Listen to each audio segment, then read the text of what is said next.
అదానీ పవర్తో చేసుకున్న ఒప్పందంలో అవినీతి ఉంది అని మీరు ఆరోపించారు. అడ్డగోలుగా ధరకు నష్టం వచ్చేలా కొన్నారని మీరు ఆరోపించారు. ఆరోపించిన దానిపైన మీరు అధికారంలోకి అయితే 6 నెలలకు కూడా ఎందుకు ఏం చేస్తలేరు? నా క్వశ్చన్ అది.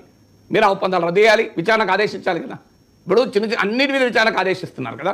తెలుగుదేశం కార్యాలయం పైన దాడి విచారణకు ఆదేశించారా లేదా? సోషల్ మీడియా పోస్టులు ఆదేశించారు. రఘురామకృష్ణరాజు పైన 3rd degree custodial torture Chandrababu నివాసం ఆదేశించారు. చంద్రబాబు నివాసం పైన దాడి ఆదేశించారు. మీరు ఇన్ని ఆదేశించినప్పుడు ఇదేంటి రెడ్ బుక్లు ఇది లేదా? నాకు రెడ్ బుక్లో అదాని జగన్ అవినీతి ఒప్పందం లేదా? మరి ఎందుకు ఇప్పుడు ఇవన్నీ ఇన్నిటి మీద ఆదేశించారు కదా. తిరుపతి లడ్డులో కల్తీ ఆదేశించారు కదా.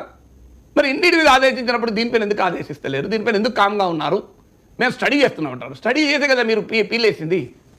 2022లోనే పీలేసినాక స్టడీ చేయకుండా పీలేస్తారా? తెలుగుదేశం పార్టీ నాయకుడు ఆర్థిక మంత్రి కేశవ్ నాకు చెప్పండి. నాకు అర్థంగా స్టడీ చేయకుండా పిల్లేస్తారు ఎక్కడన్నా? స్టడీ చేయకుండా సెంట్రల్ రెగ్యులేటర్ కమిషన్ పోతారా? కొత్త స్టడీ చేసేది ఉన్నది విచారణ కాదు.